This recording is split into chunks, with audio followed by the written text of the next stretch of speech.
Saudara rapat Dewan Gubernur Bank Indonesia yang digelar pekan lalu pada 19 sampai 20 Maret 2024 memutuskan untuk mempertahankan BI rate sebesar 6%. Nah, di saat yang sama saudara, BI juga terus memperkuat bauran kebijakan moneter, makroprudensial dan juga sistem pembayaran untuk menjaga stabilitas dan mendukung pertumbuhan ekonomi yang berkelanjutan. Kita akan bahas lebih dalam pagi ini. Sudah bergabung di Kompas Bisnis Kepala Departemen Kebijakan Ekonomi dan Moneter Bank Indonesia, Firman Mohtar. Pak Firman, selamat pagi.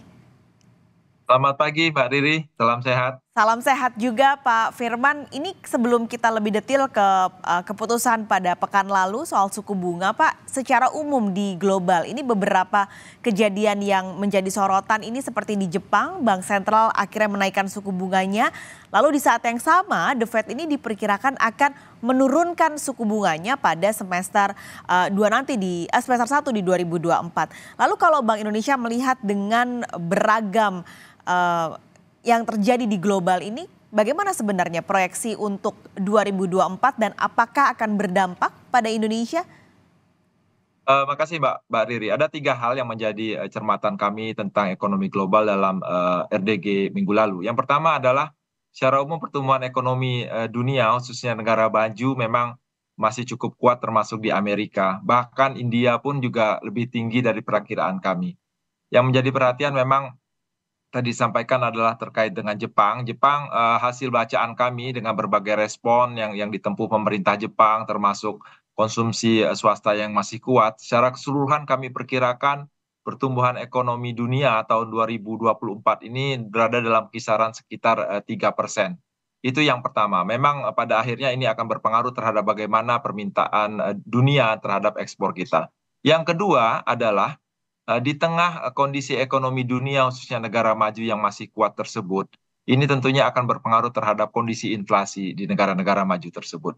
Faktor yang mempengaruhi inflasi itu adalah harga komoditas. Harga komoditas hasil bacaan terakhir memang agak meningkat. Ini dipengaruhi oleh salah satunya eskalasi geopolitik yang berpengaruh terhadap berbagai harga komoditas. Jadi imbangan permintaan yang tinggi ditambah dengan harga komoditas yang masih naik tadi berpengaruh terhadap inflasi yang ternyata proses disinflasinya, penurunan inflasinya ternyata tidak sekuat perkiraan kita. Negara maju bahkan inflasinya masih di atas target. Ini berpengaruh ke poin ketiga tentang bagaimana reaksi pasar terhadap respon kebijakan moneter negara maju terhadap inflasi tersebut, termasuk di Fed Fund Rate di Amerika Serikat. Gambaran ini terakhir kami perkirakan bahwa Fed Fund Rate baru akan turun di semester kedua sebesar 75 basis point. Hal lain yang berpengaruh adalah tentunya pengaruh ini berpengaruh terhadap kondisi pasar keuangan global. Ini yang menjadi perhatian kami yang sampai saat ini ketidakpastian masih tinggi. Risk on, risk off di pasar keuangan dunia ini yang berpengaruh terhadap aliran modal ke negara berkembang termasuk Indonesia yang pada gilirannya memberikan tekanan terhadap berbagai mata uang negara berkembang termasuk Indonesia. Jadi 3 poin itu Mbak Riri yang menjadi perhatian kami. Secara umum memang ekonomi global masih tumbuh sekitar 3%. Namun yang menjadi perhatian adalah ketidakpastian di pasar keuangan yang memang bisa dikatakan masih tinggi. Oke, kalau tadi Pak Firman sudah gambarkan sebenarnya berpengaruhnya adalah kalau ke Indonesia terutama adalah soal ekspor dan juga aliran modal masuk ke dalam negeri. Nah kalau di domestik sendiri Pak sebenarnya secara politik gitu kan kemarin KPU 20 Maret kemarin sudah akhirnya mengumumkan hasil pemilu 2024. Ini akankah menjadi hal yang baik atau sentimen yang baik juga Pak terhadap kondisi makroekonomi Indonesia pasca pemilu terutama aliran modal dan investasi tadi yang ternyata berdampak atau terdampak dari kondisi ekonomi global? Ada 2 hal yang menjadi perhatian kami. Tentunya pemilu ini sebelumnya berpengaruh bagaimana dampak positifnya terhadap perkembangan di konsumsi khususnya lembaga non profit rumah tangga yang memang tumbuh tinggi selama periode pesta demokrasi kemarin. Dan perkembangannya sejalan dengan suksesnya pesta demokrasi tersebut, kita melihat ketidakpastian mulai menurun dan ini berpengaruh terhadap bagaimana aliran modal terhadap aliran modal ke Indonesia yang kami melihat dari sisi aliran modal mulai meningkat kembali, itu yang pertama. Yang kedua dari sisi investasi, ketidakpastian perilaku wait and see sudah berkurang, yang pada gilirannya ini akan berpengaruh terhadap bagaimana prospek ke depan investasi swasta yang seperti disampaikan oleh Mbak Riri kami. Dengan gambaran tersebut, Mbak Riri, kami melihat bahwa memang pertumbuhan ekonomi Indonesia tahun 2024 ini masih tetap baik pada kisaran 4,7 hingga 5,5%. Tentunya adalah di tengah kondisi global yang masih belum pasti tadi, peran dari permintaan domestik ini masih akan tetap dominan untuk menopang pertumbuhan ekonomi secara keseluruhan. Oke, masih jadi konsumsi fokusnya, tapi kalau bicara soal aliran modal masuk yang tadi sudah mulai meningkat, lalu investor juga sepertinya sudah tidak wait and see lagi untuk berinvestasi. Adakah pengaruhnya Pak pada pergerakan nilai tukar rupiah? Dalam perkembangannya, memang pengaruh global seperti saya sampaikan tadi, ketidakpastian pasar keuangan global ini mempengaruhi bagaimana perilaku penyesuaian aliran modal ke negara berkembang. Ada tendensi memang penurunan ke dalam aliran modal dalam beberapa periode sebelumnya. Yang terjadi bergeser adalah aliran modal ke surat berharga, fixed income, obligasi memang agak menurun, sementara aliran modal ke saham sebagai cerminan bagaimana persepsi terhadap perekonomian ke depan itu meningkat. Gambaran ini Mbak Riri memang akan berpengaruh terhadap bagaimana perilaku nilai tukar. Memang rupiah sempat mengalami tekanan di beberapa periode terakhir, namun secara keseluruhan proses kebijakan stabilisasi yang ditempuh Bank Indonesia ini memang bisa mengarahkan nilai tukar kita lebih baik dibandingkan dengan pelemahan-pelemahan yang terjadi di berbagai negara tetangga. Jadi ini kondisi ini yang memang mendukung bagaimana prospek perekonomian kita, aliran modal terus berlangsung, Mbak Riri. Apakah ini juga jadi salah satu kondisi yang akhirnya membuat BI yakin sekali tetap mempertahankan suku bunga di rapat Dewan Gubernur bulan ini, Pak Firman? Jangan dijawab dulu, nanti kita akan kembali usai jeda. Saudara jangan kemana-mana, Kompas Bisnis segera kembali.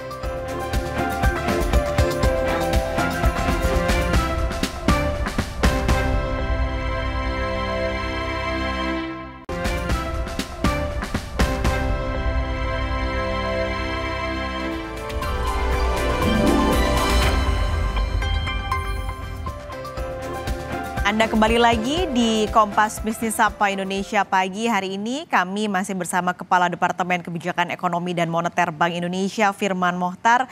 Tadi saya dan Pak Firman sudah banyak berbincang untuk ekonomi secara global yang BI sepertinya masih optimistis melihat kondisi terutama di negara-negara maju. Tapi kalau melihat di domestik nih Pak Firman, minggu lalu Bank Indonesia ketok palunya BI rate 6% tetap ini berarti terhitung sejak Oktober 2023. Kenapa Pak assessment-nya mempertahankan suku bunga 6%? Apa sih yang melatar belakangi keputusan ini? Satu faktor yang berpengaruh terhadap bagaimana kami memutuskan mempertahankan BI rate tetap di level 6% pada RDG minggu yang lalu. Seperti saya sampaikan tadi adalah kondisi ketidakpastian global, khususnya pasar keuangan memang masih cukup tinggi.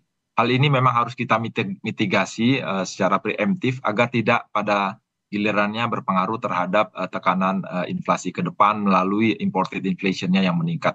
Jadi faktor itu yang memang berpengaruh kita untuk mempertahankan BI rate tetap di 6%. Faktor yang lain adalah bagaimana kita terus mengantisipasi terkait dengan perkembangan inflasi yang meskipun sampai dengan Februari yang lalu memang masih dalam kisaran kami ingin pastikan bahwa inflasi ke depan itu masih tetap dalam kisaran 2,5 plus minus 1% ke depan. Seperti itu Mbak Riri.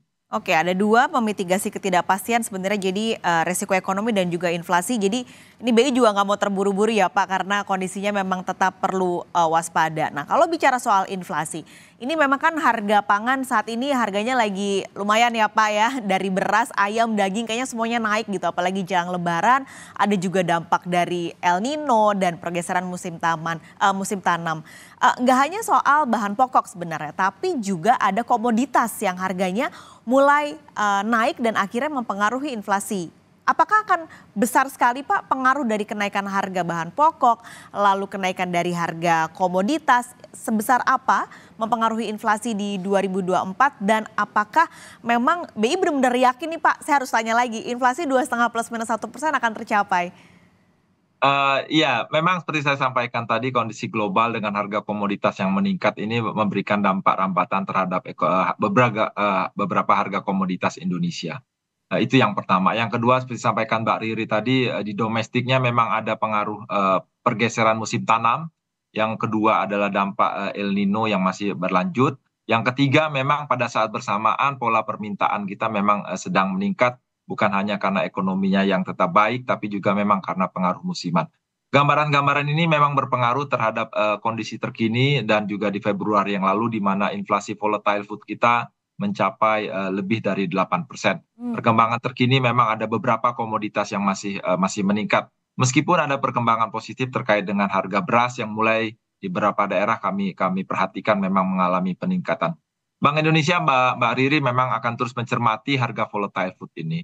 Mengapa? Karena ini bila tidak kita mitigasi, ini akan bisa merambat terhadap komponen inflasi lainnya adalah inflasi inti. Hasil bacaan kami terakhir, dampak rambatan ini masih minimal, sehingga ini yang berpengaruh terhadap inflasi inti yang masih tetap terkendali pada level 1,7% pada bulan yang lalu. Secara keseluruhan inilah yang memberikan dampak terhadap inflasi IHK kita yang secara keseluruhan di bulan Februari masih sekitar 2,7% tersebut.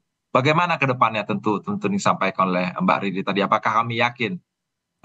Sekali lagi hasil bacaan kami memperlihatkan bahwa inflasi inti ini ke depan masih akan tetap baik. Kondisi pasokan kita masih secara agregat masih besar sehingga bisa menopang tren permintaan yang masih baik tersebut. Itu yang pertama. Imported inflation kita akan terus jaga melalui seperti tadi kebijakan nilai tukar, stabilisasi nilai tukar, dan juga tentunya kami melihat bagaimana ekspektasi inflasi masyarakat, pelaku ekonomi yang tetap terjangkar dalam kisaran target yang saya sebutkan tadi. Sementara inflasi volatile food, Bank Indonesia akan optimalkan, Mbak Riri. Koordinasi kami di pusat dan di daerah kami akan optimalkan 46 kantor perwakilan Bank Indonesia dalam koordinasi TPID melalui GNPIP, Gerakan Nasional Inflasi Pangan ini akan kami perkuat. Tentunya langkah yang kami tempuh kemarin untuk memastikan bahwa inflasi IHK tetap dalam kisaran 2,5 +/- 1% sebagaimana sasaran yang ditetapkan.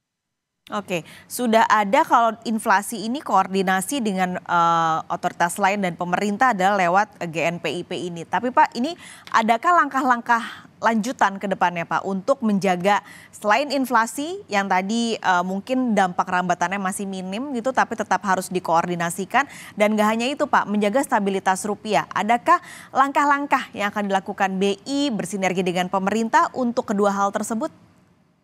Jadi untuk langkah lain yang kami tempuh untuk menjaga stabilisasi nilai rupiah, dalam hal ini adalah nilai tukar rupiah, tentunya kami akan perkuat berbagai instrumen moneter kami, Mbak Riri, yang pro market. Kita harus pastikan nilai tukar tetap stabil melalui bagaimana optimalisasi dari SRBI yang sudah ada, kemudian SVBI dan SUBI. Ini tentunya akan bagaimana ikut menjangkar pergerakan nilai tukar ke depan yang pada akhirnya akan berpengaruh terhadap inflasi. Tentunya sampaikan Mbak Riri tadi, kami tentu akan terus perkuat koordinasi Mbak Riri. Satu hal yang kami lakukan nanti ke depan adalah bagaimana mengoptimalisasi, memperkuat kebijakan likuiditas makroprudensial yang pada gilirannya ini akan mendorong peningkatan kredit untuk mendukung pertumbuhan ekonomi. Itu sinergi kami dengan bagaimana dengan pemerintah dalam hal ini kebijakan fiskal untuk terus mendorong pertumbuhan ekonomi. Dari sisi stabilitas sistem keuangan, tentu kami akan turut mendukung upaya menjaga stabilitas sistem keuangan ini melalui Komite Stabilitas Sistem Keuangan dan terus kami lakukan pertemuan secara reguler dan diskusi-diskusi kemudian respon secara bersama. Demikian, Mbak. Oke, kita akan nantikan Pak, ini mudah-mudahan memang sesuai dengan proyeksi dan optimisnya Bank Indonesia untuk melihat kondisi ekonomi secara global dan juga domestik. Pak Firman, terima kasih sudah bergabung pagi ini di Kompas Bisnis. Sampai ketemu lagi, sehat selalu Pak. Terima kasih Mbak Riri, sampai ketemu.